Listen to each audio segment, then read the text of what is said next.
Casey just gave me real-time data. We have 136 coaches in the fiscal 26 as of right now, literacy coaches. Math is fewer, and I want to name that very clearly and transparently. We know that when we start to hire for coach positions, oftentimes our very strongest teachers of that said subject area apply to be a coach.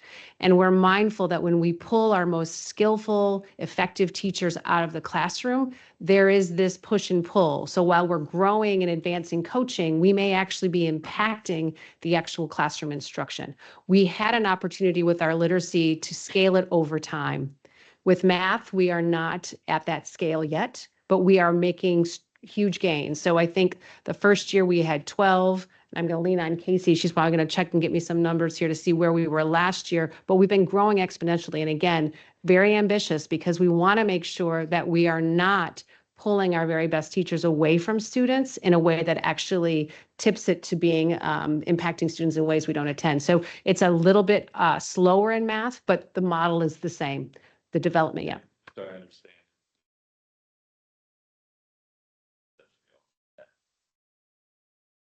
Yes.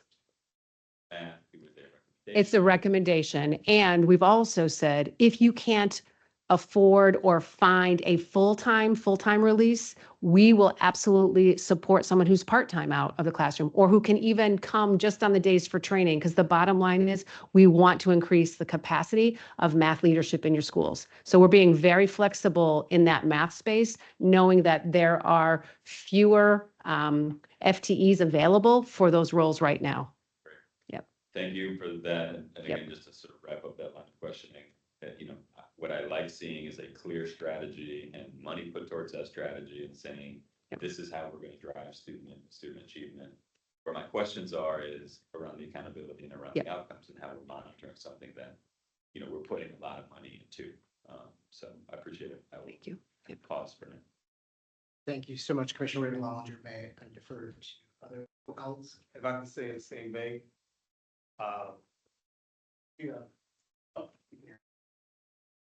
if I can stay in the same vein, how are we evaluating the effectiveness of our professional development? We're making investments there, and I know that there may be surveys around this, but the actual effectiveness in teaching and learning, how do we evaluate that? And how do we ensure we're making the right investment for the company? So a couple of points on there. So I think you're absolutely right. We do lots of surveys with our educators after they've experienced professional learning. We certainly ask them things like, was this a good use of your time? Do you feel like it was meaningful? Did you get an opportunity to learn new things? We ask those kinds of questions. We're also starting to ask when they come back, have you used something you've learned today in your classroom, or will you be able to? So we ask those kinds of questions.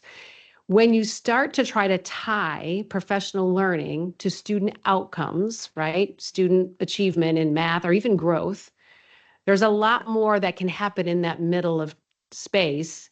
And to tie it directly to professional learning is tricky. That said, there have been, I think, really important strides made in particular areas where we have been watching, for example, what we call our Science of Reading Institute. We had tagged some colleagues to actually have more ongoing coaching throughout. And we've been watching their data. And then what we've discovered is that we're seeing an uptick anecdotally. Now, these are small pockets that we're seeing in like 30 to 40 educators who've had intensive training, and we're watching that over time. So we do think there is something very important that happens when we do that dedicated, deep learning coupled with in your school building, coaching support, wedded to science of reading practices that is then yielding results in terms of student outcomes. So we are seeing that. To get that to scale, again, I would lift up the work of our Director of Professional Learning, Dr. Katya Denisova. She has been doing a lot more thoughtful ways of trying to survey to kind of get to that. And I'm happy to get more of that. I don't want to quote out of being this, not get it right. But I do know that we are trying to get closer, but I will also be honest to say, it's a hard thing to make that direct correlation and certainly cause a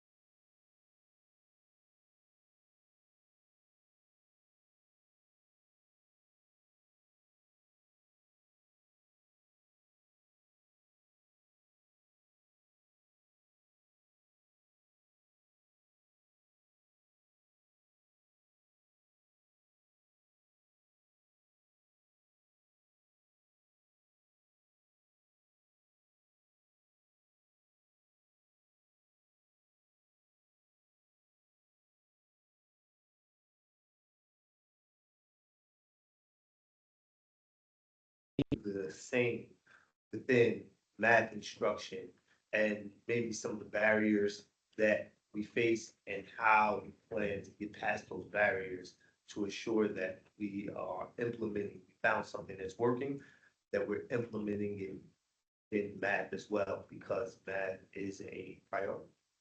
Yes, great question. So yes, you're right. We have done a lot of work with tutoring over the last 4 years. And we've had, again, similar theme you're going to hear, we've had more opportunities in the literacy space and have seen those results pay off. Important to note that the way in which we approached the reductions with ESSER was looking closely at all of our tutoring programs and seeing where, again, we were noting an impact on student outcomes based on our diagnostic data, and we could determine what grade levels, what content areas we could see were being effective. We made that decision very carefully as we decided which tutoring companies and vendors we would move forward with into this post-ESSER world. And so as much as schools have choice, it's a very contained choice.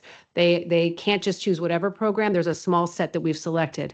So in your space around math, we have seen 2 to 3 promising programs that we're excited that will be expanding next year, specifically around algebra, which is very exciting for us. So Saga Math, which is a program that has been working in a small set of schools, we're looking to expand into more of our high schools. They're also going to be doing some of our work in some of our middle grades work. So math was one that we had fewer opportunities with. And I think, again, the field of mathematics is catching up to the work of literacy. But where we have seen promising practices, we are, again, that's a space where we're expanding. We're not decreasing and we're not staying the same. We're actually growing. So does this budget allow, or when we find a school that has been stagnant for a period of time with their math scores, does this budget give room for the district staff to be able to provide further interventions to support those schools that have been stagnant over a period of time through resources such as what you just identified over Real Math and So in some cases, schools already have the funds. And so it's not that the district has to provide more. It's that in our budget collaborative spaces, as schools are developing, there is clear directions of what they need to put into place in terms of the tutoring work or ensuring that their personalized learning blocks are scheduled and that they're utilizing that extra time for students to do small group instruction or making sure we're using a digital platform with those. So in some cases, they don't need extra funds from the district. Where there are budgets that are tighter, and I think as Chief Doherty has shared, there is a range. We have been watching to see where, okay, we know that this school really wants to maintain this tutoring program and their budgets are not going to be able to get there given what they've experienced. So we've been able to supplement. We've been able to give them extra dollars to do that. So yes, we are looking closely, and we also are looking at when schools get identified from the state as being a comprehensive school for improvement, a CSI school, we are also very strategic on how we utilize those funds, again, strategically for those particular schools who may be underperforming or who have had just a flat achievement and growth line in their buildings. now I have one more and I'll pass it on, Chair, to a fellow commissioner. With the loss of ESSER, are there equity safeguards in place that when we look at tutoring and we look at support services, there has been loss? Are there any safeguards in place to ensure that they aren't affecting any particular group in a unequitable way where it could cause us challenge that we may not see now, but we may see in years to come? So I think I certainly don't want to underscore the impact of the reductions because the reductions are real. When we look at the difficult choices we had to make for our summer programming or for extended programs and for tutoring, there is loss and there will be loss. I think where we have been strategic is, again, looking at schools where we know their budgets were particularly negatively impacted by this. And they, again, we look to see where we can get them that extra paraeducator to do that tutoring program. We certainly work closely with the chief of schools office and the ILEDs when we hear about a school that may be in sort of dire need of a certain piece. When we're thinking about, for example, expanding out our math algebra tutoring, we're looking across the schools that are in most need of that improvement and making sure we're placing those services strategically. So I think there's an ongoing, we take that equity policy and those equity questions to heart every time we're thinking about where do we have, and the beautiful thing about Baltimore City is that we do have a lot of national, state, and local funders who want to be able to support. And I do need to applaud Chief High Cupboard and the work we've been doing to help our funders really come to the table with us so that we are doing exactly that. We're making sure that the schools who are getting these extra funds are the ones who really need it and whose budgets have been impacted. And we did that when it was time for the tutoring decision, and we knew we were going to have to make reductions. We worked closely with local philanthropic leaders to say, listen, here's the list of schools that we know have been hit hard on this. So if you have extra dollars that you want to support around tutoring, please go to these schools first. And they were like, yes. So I think there is this shared understanding that we need to look very strategically about where our resources are going.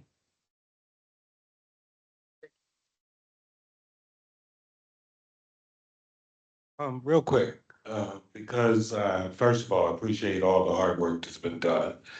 And I'm looking at a couple of things that are not only personnel intensive, but they're also material intensive, such as you've made a great big push in the arts, which I really appreciate.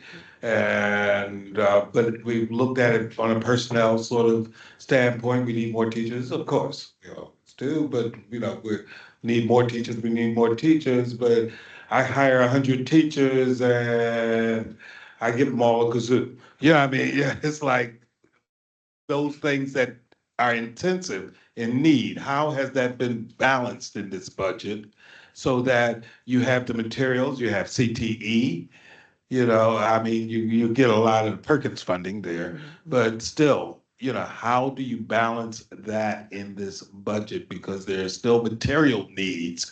Even as we look at math and reading, we're looking at, high quality instructional materials. Okay, and how we go out and access those. But as I look at those other programs that need real material assets, how have we balanced that in this budget and along with hiring all these teachers, and I'm a teacher, so, or hiring us, but, Well, and I think as I mentioned, the fine arts is a great example because you're right. There's certainly COMAR guiding us around needing certified teachers in our schools to ensure that our students have access to fine arts programming. So yes, that is a top priority. And the CPG, $100 per student, again, we brought that into play when we had ESSER funds. Even with ESSER funds going away, we're maintaining that because you couldn't be more right. You've got to have instruments. You've got to have the important materials for young people to experience a robust fine arts program. Or it may be that you want to use that $100 to bring in an after-school enrichment music program in addition to what they experience during the day. So we don't want to limit this just to staffing. We want to make sure that we're doing that piece around fine arts programming. I also will lift up, schools have blocks in their budget that is allocated for instructional materials. So they know if they need to get more materials for English or for CTE or for the arts. So there's a level of, and this is where I think it's important, while there is flexibility, there's also this understanding that you must have these materials in order to ensure that your students are experiencing our core curriculum. So I think, that's one piece I would say. I would, excuse me, I would add to that excellent example in and of itself, and it's also representative of other things in the following way. The central office's attempt to fund schools as best we can does come down to those two categories. The arts teachers, for example, certified arts teachers have gone, or basically about a little under 40 million in FY25, and it's going to be 43 million in FY26 in these budgets. In addition to those certified teachers being a big part of the strategy, the $100, as you point out, is specifically meant to not have a central office person make the determination. And that, just to do the math so people don't have to, that's $7.5 million. And it's at bigger schools, it's a bigger chunk. At smaller schools, it's a smaller chunk. And they do with it what they deem in their wisdom closer to the actual kids. Another thing that we did, and I think many of you will remember it, during the ESSER period, we went on an instrumental music responsible buying spree. We bought an awful lot of instruments for schools that had been starved of instruments for far too long.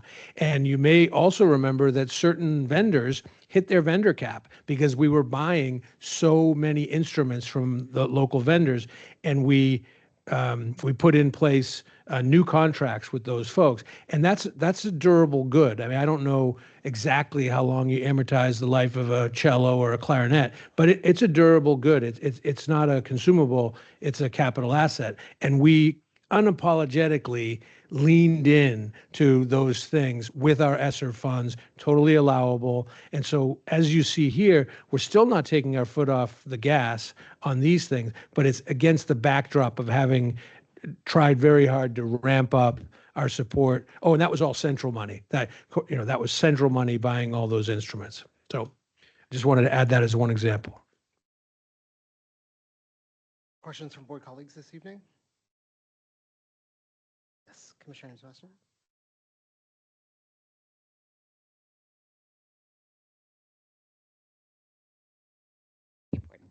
I would say thank you for staff for taking a barrage of questions related to budget and being really timely in those responses. I did have one question related to multilingual learners. I just looking at the fact that we are waiting for the landscape to analysis to come back, and that has been eagerly awaited by the board and the community. So I think just thinking a little bit more on a process level, we have a substantial investment that is reflected in here. I think the devil is going to be on the details of that, or are we spending that well? When you talk to schools, there's a huge variability, and some schools and some individuals feel very supported by their principals, and you have others in the multilanguage community who are not necessarily feeling so well supported. So I guess looking at as we move through the summer and early fall, kind of what's the process at the district level in making sure that we are readjusting those funds to reflect what we are learning, both through the landscape analysis, but also just from learning and interacting with people in the community. And then I guess leaning in a little bit, realizing a lot of those dollars are within kind of the discretion of the principal. And so what's the support that's going to be provided to individual school communities on how to restructure those funds based on new knowledge that's coming in with a changing landscape, and how best to maximize those dollars in this critical moment. So I'll talk a bit about the instructional pieces, and then I certainly want to give Chief High Hubbard an opportunity to talk more about some of the other plans for what we are planning for when we learn more from the landscape analysis. So part of the work that happens centrally with multilingual learners is because we have a very robust enrollment center for our multilingual families, we get a lot of information early on about where they're coming, what English language development level they're coming in on. And so we're able to understand when they're being placed in schools, what the academic needs will be. And so our staffing model changes each year as we learn about where our multilingual learners are showing up in our schools. And the great news is we have multilingual learners in all of our schools now. And so we are shifting from where we used to be sort of in what we called our high intensive sites to making sure that we have supports in all of our schools. And if you look at our map, we still do have higher concentrations in certain sections of the city.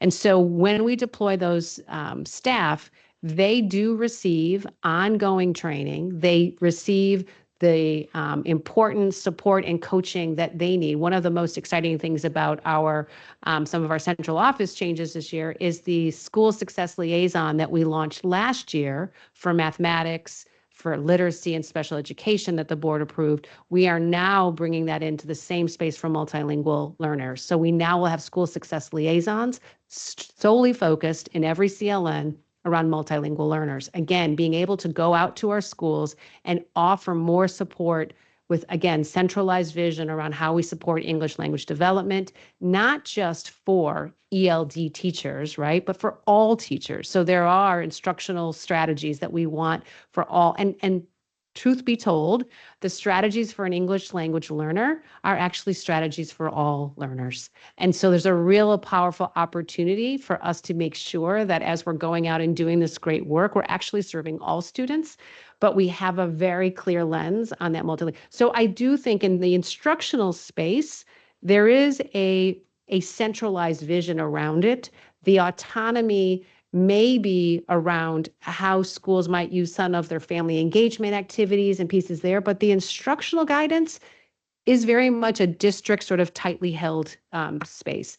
And again, so I would do that, but I want to certainly give a chance for Chief High Cupboard if there's pieces she would like to share as well.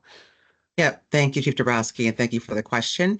I think it's important to note again that, as Dr. Dabrowski said earlier, that the landscape analysis is about how we conduct business with our families, right? So it's the functions of the district office as well as schools for how we engage with families around transportation or enrollment or other things.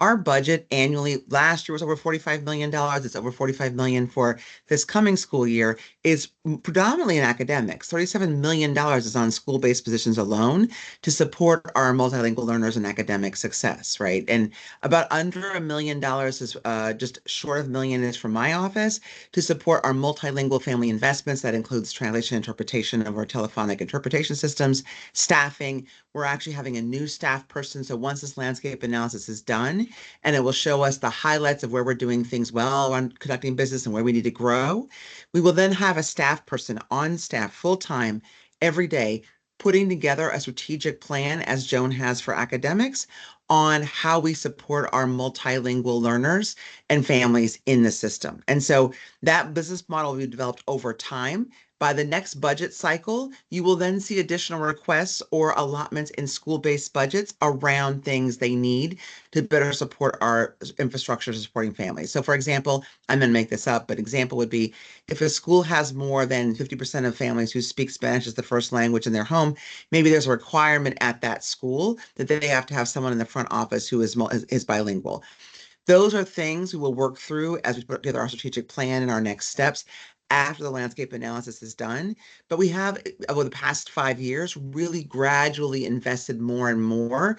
We spend $200,000 annually in just interpretation and translation to support schools and our district and making sure we do things in 2 languages simultaneously.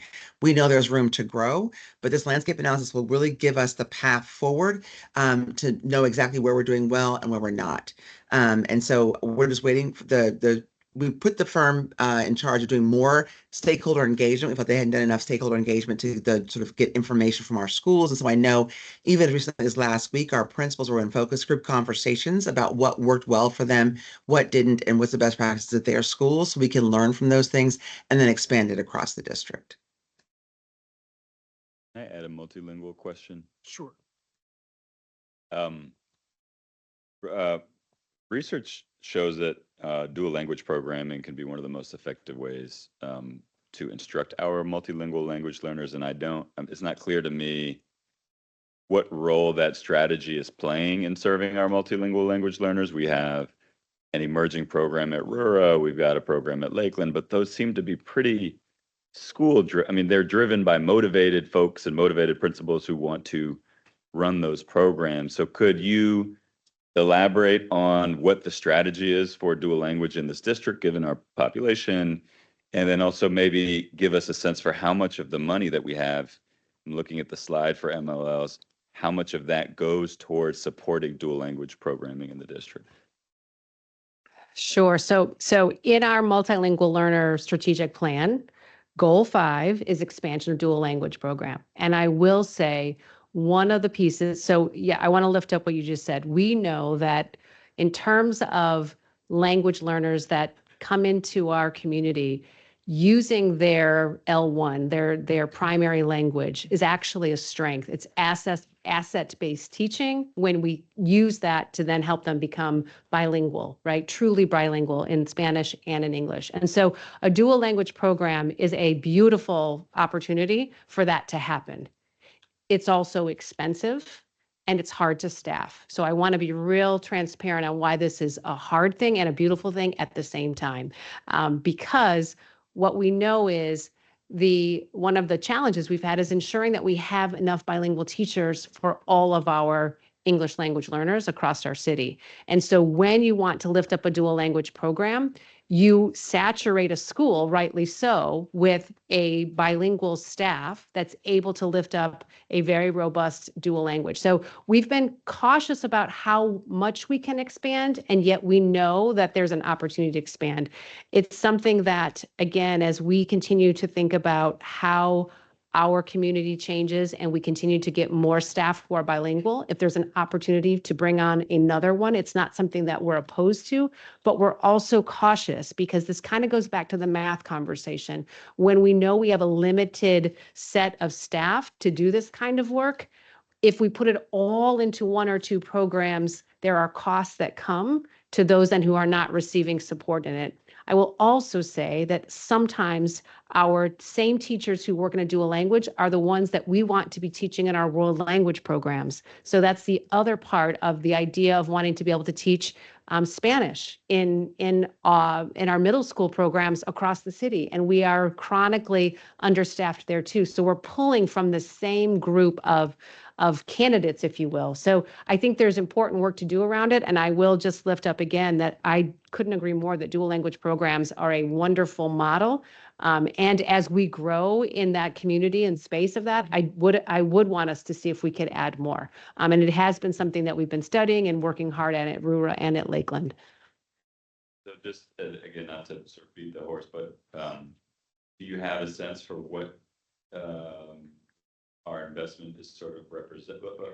Yes, sorry about that. Yeah, I will find out specifically for what those schools, how they have to, what our investments are specifically. I want to make sure we can follow that up, Chief Doherty. We can pull that for you. The other thing I would say on this is, when I visited Aurora, they have a very deliberate talent pipeline that they're building. Yes. Paraprofessionals there who have gone into teaching. And so I want us to get out of the mindset of, this is not something we can staff, so we should, limit it. And I know that's not exactly what you're saying. There's a lot of factors here with the changing population, with the, evidence of the research, and also in a lot of other places, it's a draw for families in the district. It is. So it could, Yep. There's a lot of potential that could happen. And when I'm out talking to families, I'm hearing from folks that this is something that they really, that they really want to see for their kids.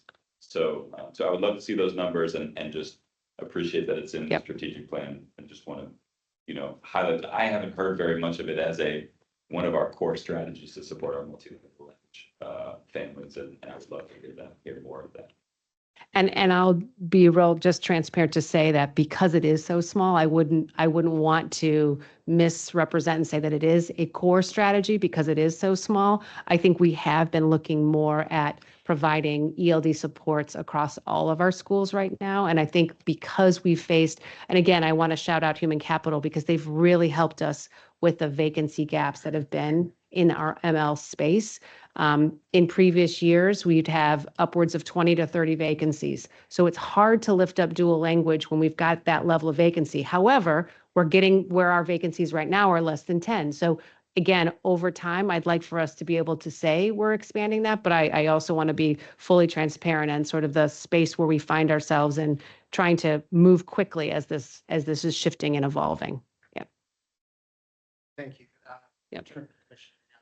Yes, and I tend to use the term multilingual language, anyway. Anyway, because very simply, the terrain is changing. I'm sorry. It's not, saying preference for one group or another. I'm just saying that, we have a large Hispanic population. We have a large Islamic population. We have a large, it's growing, it's diversifying. And I watched a district make this move from more centralized hubs and go out. And so there is a cost in that expansion, because not only is there training involved in that, because you have cultures in schools. And so as we distribute this program through many different schools, it's going to cost us a lot more, or a lot more, because we do have to train this staff to be able to pick up and integrate its culture.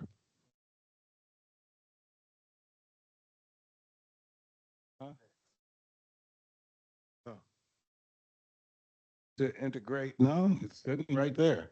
I didn't drop it. Okay. Thank you. Anyway, and to integrate its culture, and that costs money. The integration of culture does cost money, and I wanted to know if that is also compensated in our expansion of the terrain of.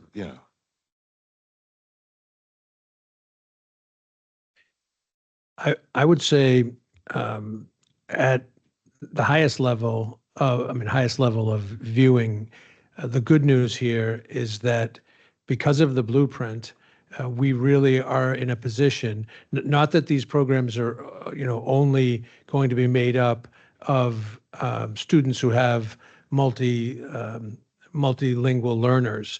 That is certainly the case. But at schools that do have multilingual learners, as a categorical funding stream to keep people from flipping through their pages, it's going up. Our multilingual learner funding is going up from 86.9 million in 25 to 95.6 million. That's 10%. And that's because of the number of children. And again, I'm not saying there's a one-for-one equation, but at schools that maybe have many MLL kids, I think the short answer is, and I normally wouldn't say this, but the funding won't be a big issue. I think it's, finding the right people, as we had in some other places. But we're actually obligated to spend multi-MLL funding on MLL communities and students. It doesn't mean that there's some kind of arbitrary stopping, child by child, but it does mean that you have to be able to explain how you spent these funds for schools, children, and communities made up of MLL students. So the good news, unlike in many other instances, the good news here is that with our increase of 1,790 MLL students year over year, we have funding to support the strategies. So I'm going to jump into safety and wholeness, because we can't have a conversation about our budget without going a little bit into the important work of safety. And as we heard tonight, safety is something that should be important to not just our students, but to our staff alike. And when particularly, I want to start with the work being done around attendance, because when you have this being the priority within our school board budget and the priority for the Safety and Wholeness Committee, and then you have our mayor, Scott, identify it as a priority, then it's something that we should probably delve into a little bit. So can we talk a little bit about the commitment to attendance that we are making in this budget, and where those dollars actually live? Because I see two areas, and I know that some things live district level, and some things live in the school. But for the sake of the board and the sake of the public, can you give us some insight into the commitment that we are making that aligns to our priority of attendance? Yes, absolutely. So while the central office budget line for attendance may be low, it does reflect our strategic investment. And number one, I want to say building the capacity of schools to lead the work. We have committed to direct school support. That's our first strategy. So we're looking at that school-based ownership, and we believe that the most sustainable improvements can come when schools own their attendance systems. So that's why most staffing, like we have attendance monitors and our student support teams that are in schools are funded at the school level. We also have 96 intensive schools receiving coaching, case management, and support. So they're receiving these things but guidance from our central office staff that's tailored to their school population. And then also we're making sure that attendance is not siloed. So we're trying to embed our work across, wholeness, conduct, engagement, our continuous improvement office. So we're trying to ensure that we're looking at attendance from every issue, every angle. So while the central staffing numbers may be a little lean, they're leveraged to empower schools and not to replace them. And we hope that that model reflects both our values and our commitment to like a long-term impact. I appreciate that insight. Go ahead. I just want to add to Dr. Place-Tosay's more detailed answer that on attendance specifically, if you just look at the dollars, which I know we sometimes talk about dollars and then we sometimes talk about the people who are doing the work and the work they're doing. But from the finance side, we are looking at a gigantic increase in the folks who focus on attendance. In FY25, there are 6 school-based positions, and in FY26, we're budgeting for 38 school-based positions. So that's an increase of 6x and a little bit more, specifically for the reasons that Dr. Place-Tosay talked about. Those are the folks that are out in the schools. At the district office, we're going from 10 to 11, so that's less dramatic, but it's not a cutback. So when you add those folks up, it's 16 FTEs in the current year who are focusing on attendance, and it's going up to 49, which is a tripling. And so we know that you can budget things and you still have to do the work and see how it turns out. But the first thing you do is budget for it. And we have really put some serious increases, 6x and 3x, into our attendance efforts. Yeah, I appreciate the insight because when we look at the amount, it does not tell the story of the true commitment that you're making. I want to also take this opportunity to say that we have the benefit in Safety of Wholeness in working with the Wholeness Office all year long. And we're fully aware and supportive of the strategy of their work and the work that they're doing every day. It's the idea and the understanding that we get how top down, how those dollars are further committed to what the work that we get to see every day, because we want to support and scale the work that they are doing, because there's a lot of need that's there and they are being stretched very thin. And we want to be able to assure that they are able to continue the work. I do have one other question regarding the decision to move the wholeness staff persons from district office and directly into the schools. And it sounds like it may be aligned with giving the schools the autonomy and having those persons in their schools and may strengthen our work even further. But I would like to hear, so if that's the case. Well, guess what? That's exactly what I was going to say. So we placed our wholeness staff directly in schools because that's where their impact is most immediate and meaningful. They have the most proximity to students. So being school-based allows the staff to build authentic relationships with students and respond to needs in real time. They have an opportunity to work side by side with school leadership and educators, embedding our restorative practice, our SAL, into the daily school environment. And we've also seen that having staff in the building ensures that supports are proactive, they're consistent, and aligns with each school's unique context. So if there's a conflict or a crisis or a student is struggling emotionally, school-based staff can intervene immediately and coordinate wraparound services. So ultimately, this model reflects our belief that the whole child work is not a separate initiative, but it's how we do school. So that's why we have them in the schools.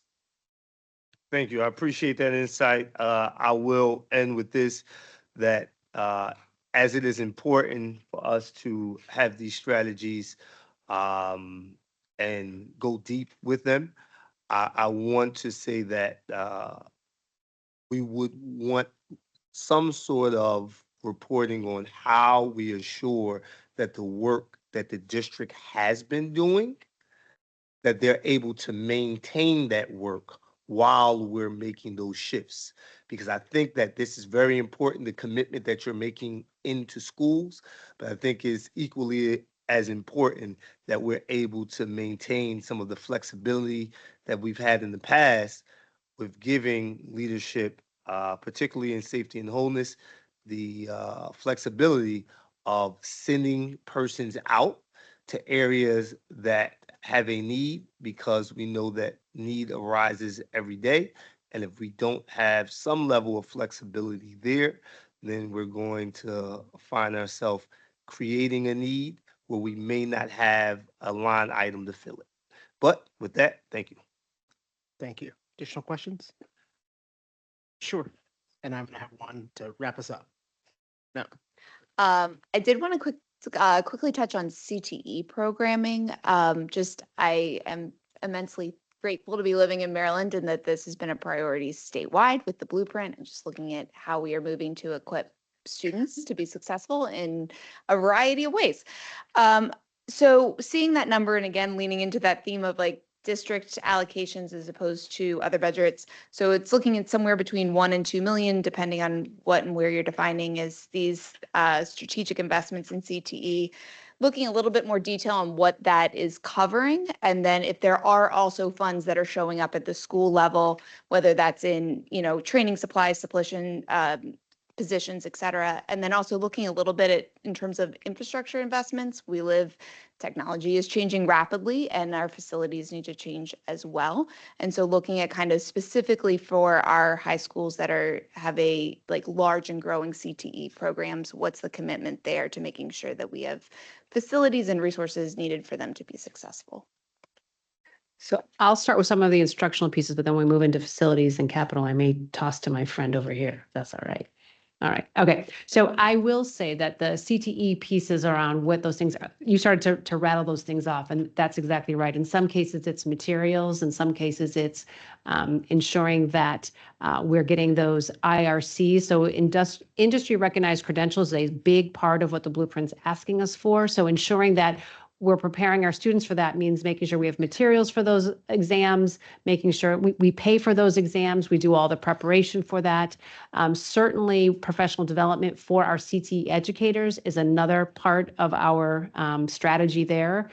There's been a lot of work over the last 5 years to make sure that the programs that we are lifting up in schools are ones that we know are needed in the world that we live in today. So to your point around infrastructure and making sure that we are renovating spaces and making sure that we have the equipment and such, there's ongoing annual review of that. And the team works very clear, on very clear sort of a cadence to ensure that we are upgrading where we need to and making sure that we are prioritizing where we need to.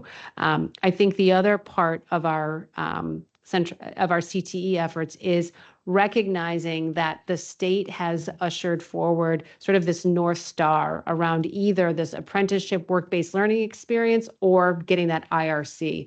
So what are we doing to sort of help our young people move in this? Because you'll get a student who will jump in and take a CTE class, and that's great. They're checking out. And then you may get that next step, which is they take a couple classes and they start to concentrate on it, but they've got to be completers. They've got to sit for the exam. They got to pass the exam. Those are multiple steps in the process. And so again, developing our teachers so that they understand that progression is a big part of this work that's coming. So it's exciting for us to have that, but it's also a level of learning for all of our folks in CTE around this new North Star that we're all striving for.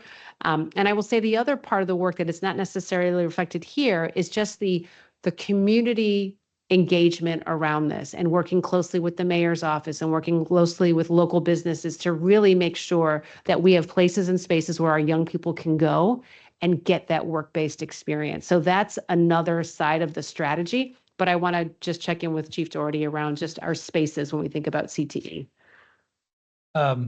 Thank you. I will say, and I'm glad I mentioned at the beginning of the presentation, the two upcoming capital presentations, because one thing that we know, and it's actually the increase in CTE activities, the focus on CTE, which you say is also supported by our statewide context, it's supported by the CCR category within the blueprint, is this.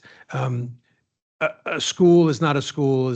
I mean, a high school is not the same as a middle school, and a program that is a CTE program is different from another type of school. You need lab hoods, you need heavier electrical load, you need different plumbing, you need different everything, and that our capital folks know those things inside and out, and even permeating the rest of the building. Folks who know that it's not just a matter of getting a CTE teacher or a CTE pro.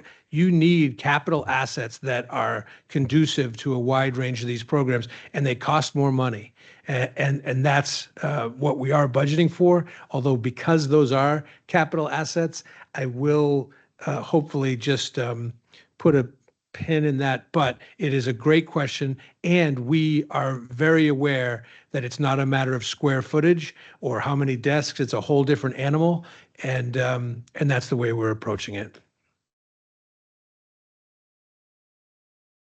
So just money issue. So like this 1 to 2 million is like kind of comprehensive, or is it held other places within school-based budgets? And then just to give that number some meaning, a sense of the scope of the number of students that are participating, even at that high level, or the students that are actually making it all the way through and matriculating with that. Like We do have, I can get all, I'm happy to, yeah, I've got all that data for you. I'll send it to you. And I will say, but the first part of your question though, schools also do receive some of the school-based, as Chief Doherty was mentioning, as part of the blueprint. They are getting some of that, and some of it is central. And so, as well as I think Commissioner Kenyatta mentioned the Perkins grant, these are all sort of this braiding of funds that we do in service of CTE.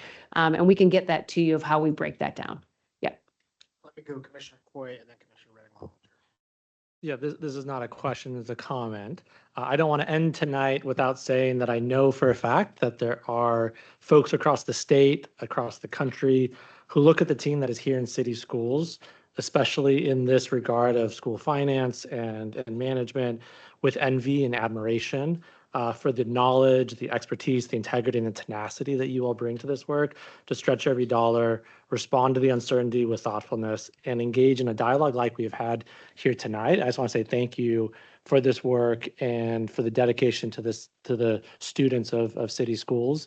And I'm glad that we get to work alongside you and the rest of the leaders within the district on these important issues at a time that does have such high degree of uncertainty. So thank you. And I know Dr. S is remote tonight, but thank you for you all and for what you bring to this work. Thank you so much, Commissioner Coy. I really appreciate you lifting that up. Commissioner Coy, we should have ended on that. That was just too, like, how am I supposed to? Now I'm going to ask some questions. That's messed up.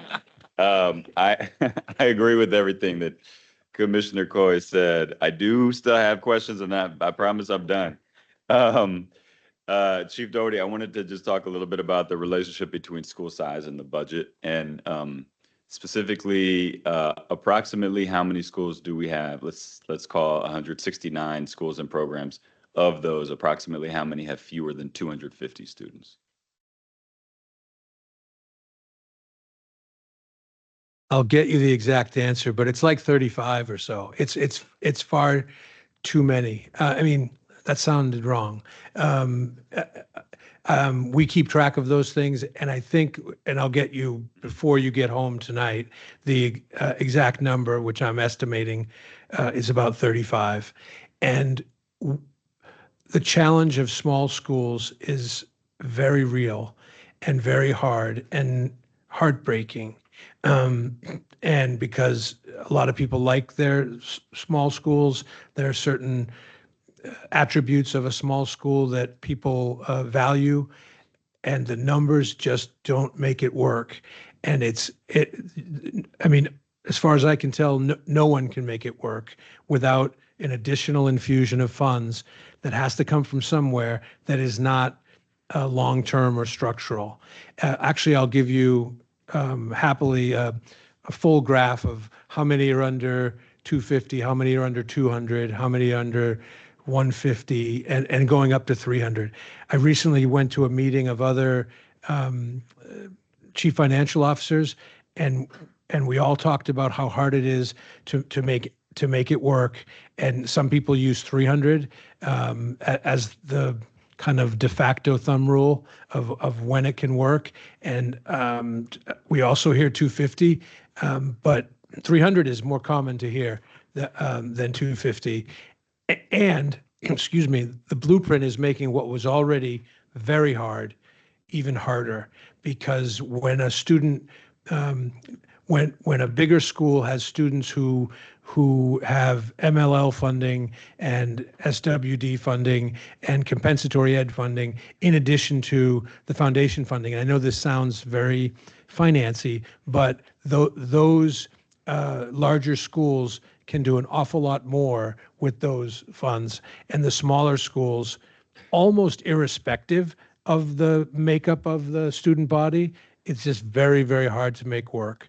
And thank you for raising that. It's a constant issue we have, even though over the last 10 years, this district has closed about 49 schools. It might be 11 years, over the last 11 years.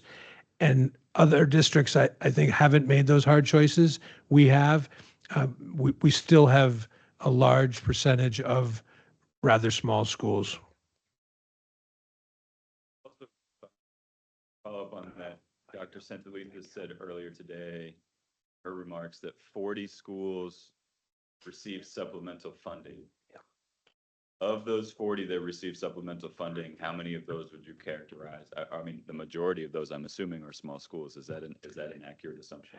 I think it is. I will also send that, but yes, the schools that receive the targeted assistance above and beyond, which results from very specific discussions about that school's situation, it's highly correlated with small schools.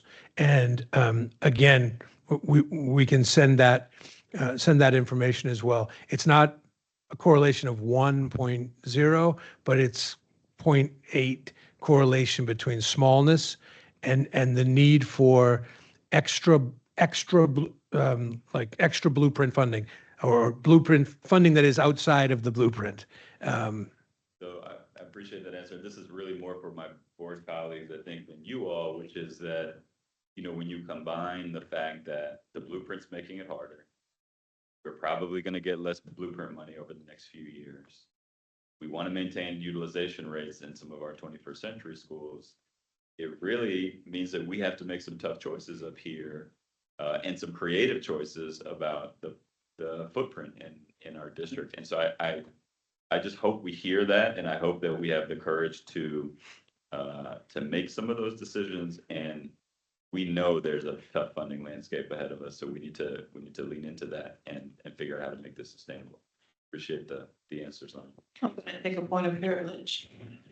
jump in on that point. It really becomes an equity issue for our students.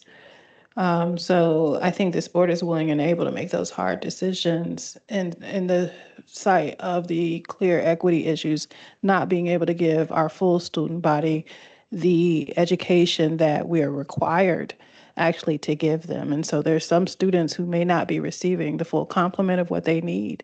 And so, yeah, I thank you for that, raising that. And I just want to amplify that point around equity, that if that's our core value, then we need to act accordingly. And so that's what's before us. I agree. And there are significant trade-offs that you have to make in those small schools in terms of, access to the full complement of services, from like wholeness to academics to sharing nurses. Those kind of things do come up in those really small environments. I want to acknowledge Dr. Santelises before I speak on a matter and point. Dr. Santelises? Thank you, Chair. First, I do want to thank Commissioner Lollinger for raising that point. Baltimore City, over the course of the last 9 years, has probably closed, I would say 10 or 12 years. Allison, you would know better the full-time period, close to 40 schools, when there are districts across the country who have trouble closing 5. I don't want to get into a closing school discussion, but I do want to just reinforce that the way that we have approached this is very much, I think, front and center in how, how the board will shape your portfolio discussions and policy decisions moving forward, and they play back and forth on one another. And Chief Doherty was being very generous tonight, but I will say for the entirety of his tenure and most of mine, the alignment between both the traditional schools that come up short and frankly, a number of smaller charter schools that also feel the pinch and tend to be the ones who have challenges with funding models in both sectors. This is the case. So I just want to point that out. And then I just wanted one point of privilege, and it's not to end because I know the chair will continue, but I did want to, at the same moment, really thank this team. I'm proud to call them my team and to work alongside them, and to just be like acknowledge the work that everyone puts in. And I think the work that will be made better from a lot of the really thoughtful questions that the board surfaced this evening, the board has surfaced over the past few weeks, and that I think are frankly right on target in a number of areas. And to say, I think those questions are being asked to one of the best teams in the country. And I'm not saying it about myself, I am saying it about them. Because there are other districts across the country, as I'm sitting here with other leaders, with both Chief Toze and Chief High Cupboard, who have real far greater struggles and more dire questions they're asking, and the same is true across the state. But it is a full team that I am very proud of, that asks the hard questions, that doesn't just give in when people want something, but is very thoughtful about what it means to fund a school at scale. Not 1 or 2 schools, not 5 or 15 schools, but an entire school district. So I just took just 1 minute of a couple of minutes of the gift of time, because I do think it's important to say that as the board charts where you will lead the district past this, because there are additional challenges ahead to navigate. But I do think the questions that you are asking this evening will help with that. But I did just want to say publicly that I have probably the best team in the country that I get to work alongside. And the budgeting, having been in Baltimore City, frankly, for all of my twins' life except one, so 15 years, and having worked in the district previously, budgeting was precarious and it was built on, frankly, one-time deals and federal waves of funding. And we together have turned this system so that we make hard decisions. We don't give gifts and goodies away, but we actually focus on what schools need. And that, I think, is puts us in good standing to ask a lot of the really answer the thoughtful questions that were asked tonight. So I will turn it back over to you, Chair. Thank you. Thank you so much, Dr. Santelises. And I'll wrap this part up before we vote with saying that, the board shares in the responsibility with city school staffs of being really responsible stewards of our budget that we're entrusted with, the funds that come in from both the federal, state, and our municipal partners. I'll say that, I recognize fully that there are hard choices that have to be made with the budget, and the budget does create an opportunity to communicate our values and our priorities. And, from balancing everything from human capital to who our learners are, to our families and our other stakeholders. One of the things that I think I look forward to, and I share this with a number of my board colleagues, is having conversations upcoming throughout this year routinely on how this board can learn more about this particular budget for school year 26, school year 25-26, that shares more about how we're unlocking the full potential and the full value of this budget for our learners. So we look forward to having those routine updates throughout this upcoming year on a number of these questions, both in committee, but also before the full board as well. May I have a motion to approve the fiscal year 26 budget as reflected in item 6.03? So moved, Esposito. Thank you, Commissioner Esposito. Is there a second? Second, Kenyatta Bay. Thank you, Commissioner Kenyatta Bay. All in favor, Vice Chair Parker? Yes. Thank you, Commissioner Ames Messenger. Yes. Thank you, Commissioner Coy. Yes. Thank you, Commissioner Esposito. Yes. Thank you, Commissioner Kenyatta Bay. Yes. Thank you, Commissioner Mohammed. Yes.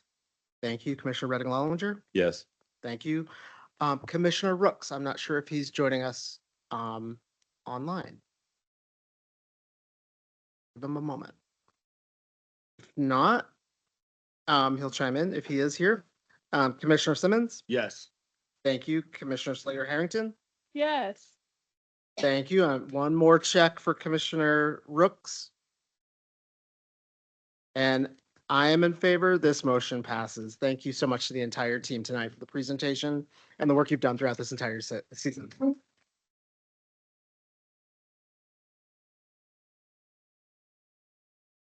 Just to reset, so that the board and the public knows, items 9.01 are information and discussion item on the general orders, and 9.02 are going to be deferred until the May 27th board meeting. So we'll pick those two items back up for information and discussion.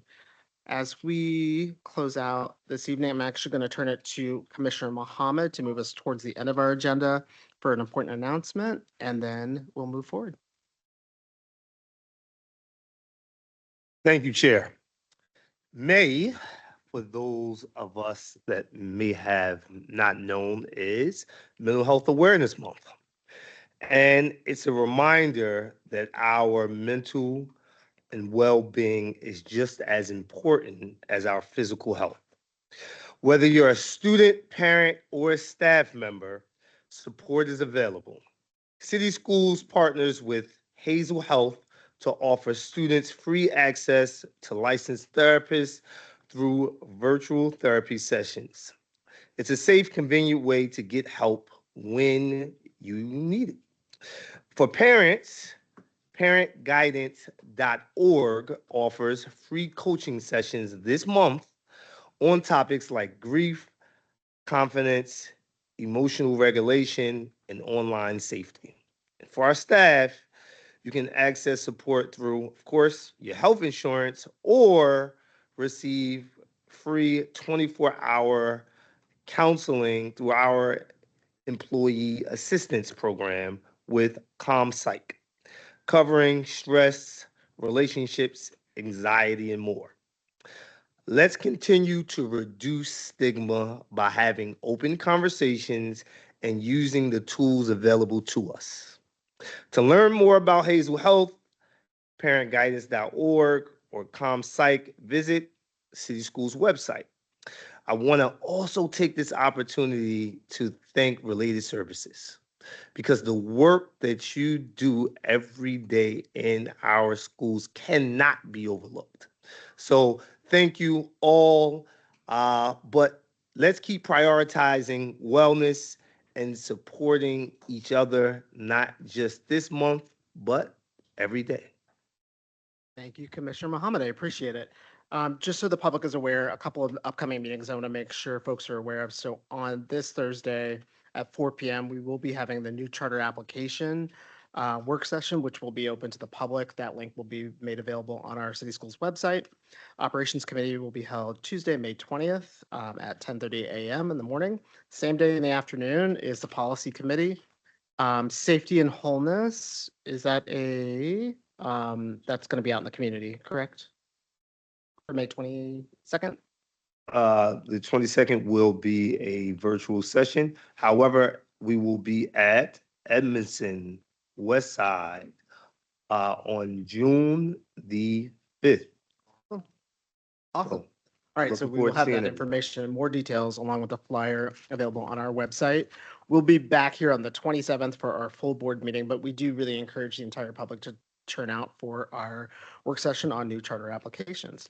Is there a motion to adjourn? So. Is there a second? Second Esposito. Second. All in favor, say aye. Aye. Thank you so much, everybody, for joining us. Good night.